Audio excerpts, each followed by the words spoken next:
All right, questions. To the back, Sam. How excited were you to get that injury tent working today? What's that? Injury tent. You saw that, huh? Yes. Well, we've been working on it for a while, so it would be less exciting if we didn't have to use it. I'll put it that way.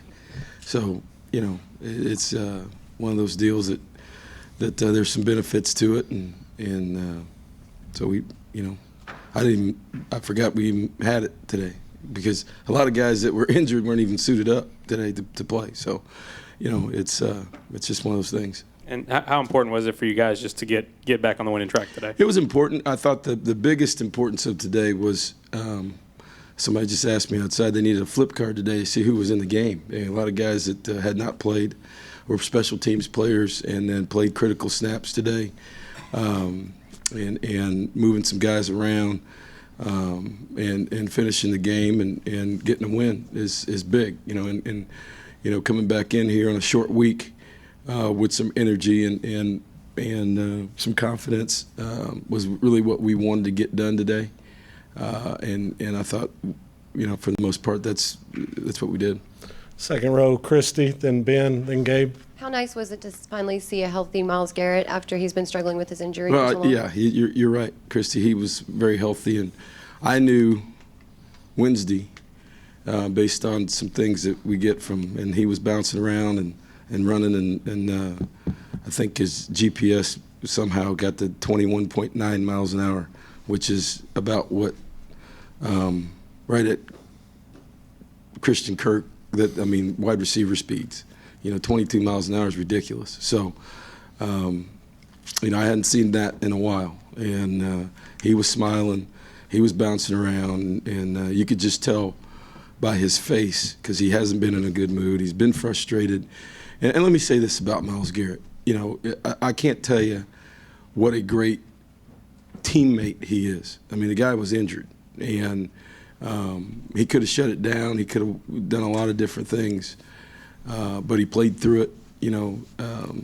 What he did for the 2 overtime game when he was only going to play third downs, and he said, "I'm not coming out."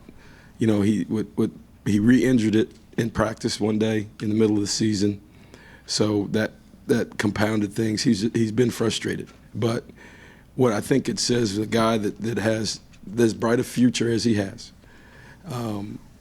to play in a situation where he could have just said, "Hey, you know what? I'm going to save myself until I'm ready to go." It says a lot about what kind of a person he is, what kind of young man he is, what kind of teammate he is, and how much he cares about this team and wanting to win. So I can't, we appreciate him, but, I'm not going to kid. We appreciate a healthy one, too. You can see the difference, and he's a dominant player when he's 100%. Second row, Ben. Well, she kind of stole my question, so I'll go with another one here. Josh, throughout the year, I know, you reference him, possibly not coming back. And then after the bowl game, you said, Coach, I'm coming back. How big has he been for Trevor and Jake as the target this year? He's been great. He's one of those guys when the ball's in the air, as a coach, and probably the quarterbacks too, the way they just throw it over there. Because, most of the time he's coming down with it. And I think that is who he is. He's got tremendous ball skills. And that's who he is. So everybody in this team, all the coaches have confidence in him, put it in the air, and most of the time he's going to make the catch, or it's going to be really, really close. He had 2 of them today that came out at the last minute that were, as Coach Moorhead says, for him those aren't 50-50 balls. For him, they're almost 100% balls when you throw to him. So we've got confidence in him. He's been able to do it, but he's become a great route runner too, and a real tough guy. And I think when people go back and evaluate, him coming back was the right decision. But it's also he's become a better player, a tougher guy, a more complete receiver, really physical on the perimeter as a blocker, and you can tell he's having fun out there too. Far right, Gabe, then Brent. Kevin Turner tried all kinds of different combinations out there on the offensive front. You're trying to figure out a way to make it work where are you right now with that group with a short week and a very good defense on Thursday? Obviously Jermaine got nicked up there early in the game, and so he wasn't 100%, and then in the second half with where the score was, we didn't want to risk it because he was kind of limping around. So, Coda Martin gives us some flexibility, obviously, as a swing guy at tackle. We've been using him at some tight end and some other things, but Coda's able to step in at left or right. Prater has had for a freshman, has been a really, really good player. But his flexibility to play guard and tackle help us. So,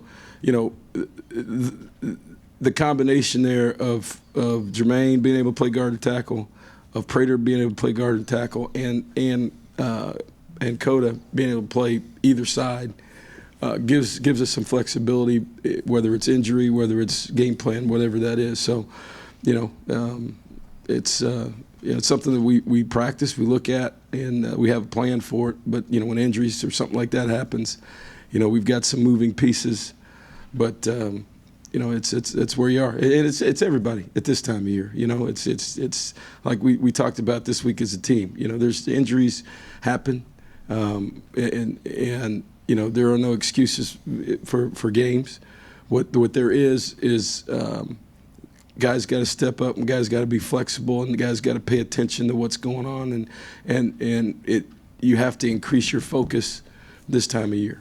And I thought our guys really did a good job of that last week, and we're going to have to do that again on a short week and be ready to be flexible up front with whatever happens with the combination of those three guys being able to move around. Third row aisle, Brent, then to the back, Daryl. In a fairly tight game in the third quarter, how nice was it? How much of a relief to see what Travion did on the 47-yard run? Yeah, it was. He was frustrated a little bit in the first half. He was kind of walking around, and I said to him at halftime, I said, "Hey, look, you're gonna pop one. Just not stop dancing around, and because in games like that, we obviously Keith Ford is a different guy. Keith just comes over and tells him, just go run, put your head in the first crack you see and see what happens. That's Keith Ford, and that's not really Travion. He's a lighter guy, and he's looking around, and they were bringing pressure, either corner blitzes or field pressure and slanting the line, and so things were getting washed, and if there is a crease, that's kind of a tough deal for Travion because he's more of a cutback guy or a slasher, and he was getting frustrated. And so, we said, hey, you're going to pop one. He came running off the field. He said, yeah, I got to listen more. But it was good for him. It was good to see him do that. And I thought, also I thought, James White came in and was really, really, really physical at the end of the game to really kill the clock and do some things. So, it was good for all those guys to have some success today. I think the lowest, James averaged 6.0 a carry, right? Yes, sir. And Keith Ford 5.5, and Travion 7.3. That's pretty successful for those guys. We'll go to the very back, Daryl, then Zach, and then Mark, you'll finish this up. Coach, I know there's been some times during the season when we've talked about scoring opportunities in the red zone, and you did 4 or 5 today, but then the penalties, you've had some foolish penalties throughout the season, but today just 2, so I thought you might want to comment on that a little bit. We've had a couple at different times, but I thought, like I said early, I thought our focus was really, really good this week. And we came in this game knowing that we were down some people, and we were going to play a certain style of football today that wasn't going to be fancy, but we wanted to be efficient and utilize, take some pressure off of Jake and play a field position game, and then when we got in the red zone, be able to score points, and we got stopped a couple times down there, but made the field goal. I thought for what we asked them to do last week, we got that accomplished with a bunch of different guys. The biggest point, to your point, is that for the number of people who played that were inexperienced in those situations, you didn't see a lot of foolish things going on out there.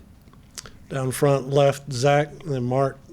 Coach, your takeaway from the secondary's performance today, and how nice was it to have Priest Willis back at corner? Yeah, Priest, I was going around shaking hands before the game and stretch, and, I looked down and I just stuck my hand down, and he just looked up and smiled.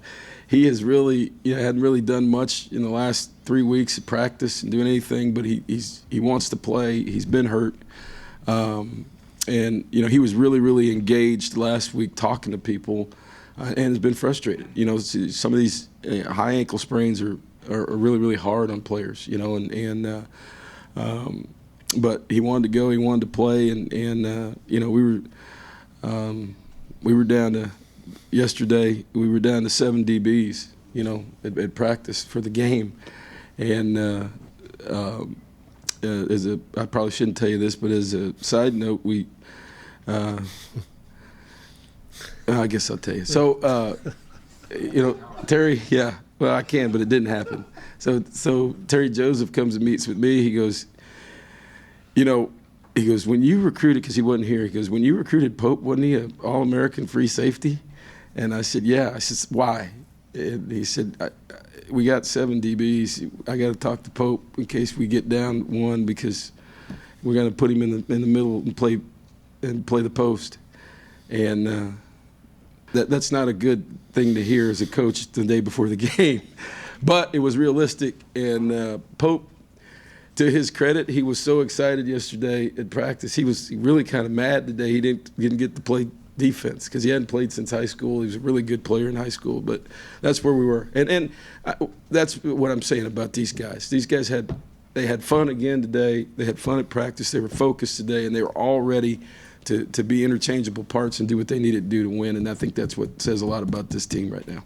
Third row on the left, Mark. You'll wrap us up.